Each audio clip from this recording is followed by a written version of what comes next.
Thanks for that.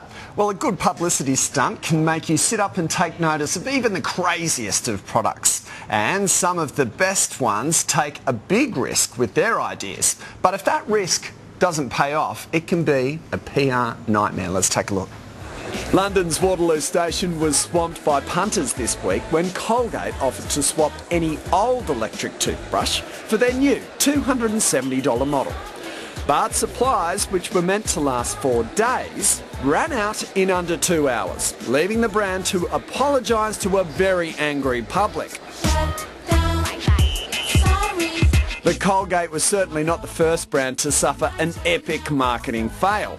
In Japan, 2006, McDonald's gave away 10,000 MP3 players. Sounds like a great promotion, but the devices contained a Trojan virus, exposing the winner's private information to hackers.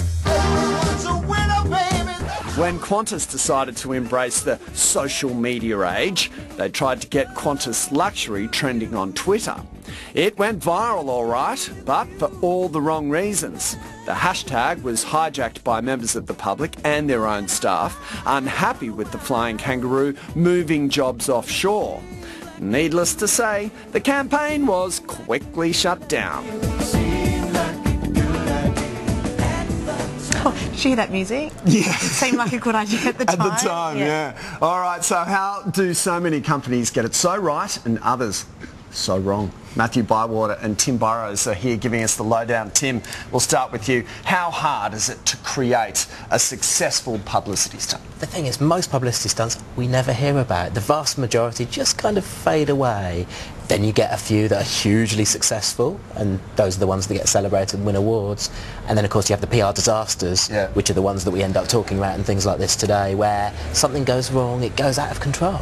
Is it a team of creatives all sitting in a room going, OK, how are we going to bubble this one up? Do they really put a lot of thought into it? Look, what's beginning to happen now is the guys who made the ads are now beginning to think far more about life beyond just a 30-second ad. How do we get people talking about it? So the very best advertising nowadays is more than just that one ad. There's a big idea behind it. You know, look at something like, I don't know, Mortine, when they said they get rid of Louis the Fly. It became a huge sort of debate. It became a PR story. Can't. Exactly, and that was all around it. You know, it was that sort of blend of advertising and PR, and the thing is, the advertising companies love it, the brands love it, because it doesn't cost anything. Matthew, is it a case of no publicity is bad publicity? I mean, we're talking about Colgate now, the other side of the world. We saw what a stuff up that was.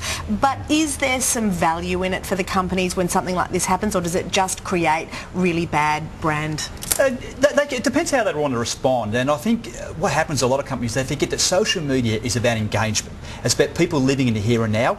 It's a dialogue, not a monologue. So it's not a TV commercial where you send your message out. It's about creating a conversation and building up a tribe around your brand, around your company. If they respond well, and some people do it really well, and a lot of people don't, what they'll do, a lot of companies, they'll just sit back and go, well, let's just see this dies down. It's not the way to do it. You have to get in straight away and respond to it, because if there's a problem and you're the first person to come out and say, hey, there's a problem and we need to fix it, you look like you're part of the solution. So it doesn't matter who started it. You could be the people that started the problem, but you need to get involved with the solution straight away. And the thing is, it's minutes now rather than hours. That's the other thing. You've got to jump right in. That's right. It's bits and bytes. Wasn't it nice, though, to see Colgate doing something for the English? No offence, Tim, but terrible teeth, must have. Tom, we're going to get so much hate mail now. Well, Chris Smith is not in the room. He's always bagging me out, so that's okay. No, so you're being really tough, and you can do it. You can do it now. But say in Colgate's, the Colgate case, they said, "Oh, we're just working out what we're going to do." That was their official statement. What they should have done is come out and said, "Right, everyone that turned up this morning, we're now going to do 10,000 of these things, or however many it took." And in fairness, they have now. It just took them a little while. So you saw Holding tweet saying, "Guys, we're looking at this," and another one, and now they sort of announced, "Okay, you can go online and do a swap online instead." So there isn't another crush, and there's 7,000 to give away. So they got there in the end, but arguably it was just too slow. Took too long. Maybe throwing a set of dentures. Oh, you're in trouble now. Richard Branson seems to just have nailed the publicity stunt. Is it because he makes it funny and he sort of takes the mickey out of himself in the process? also novel too, and it's one of the tricks to a good publicity stunt. Don't repeat what other people have done. He takes something, he makes it novel and makes it relevant. So when he wants to actually create a publicity stunt, he just doesn't run stark naked down Pitt Street Mall. He actually takes something and relates it back. It's like when the London Eye, when the British Airways sponsored London Eye had troubles getting up, he put a balloon over the top and said, BA can't get it up. And they make it relevant to the story, and that creates, because then people see what the actual publicity stunt is about. But also he's reliable as well. That's the thing. You know, as a journo, when you get the story, you know if it's involving him, it's worth going to, because there'll be a good story at the end of it. And even if it's him dressing up in women's clothes, he'll just do anything. Did he throw you in the harbour one day? He did, no, in the Thames. In the Thames? Yeah. Right. And he was doing a stunt in the UK, and I was a journo in one of the boats, and he just saw me. He jumped into the water, got into my dinghy, knowing we had a film crew,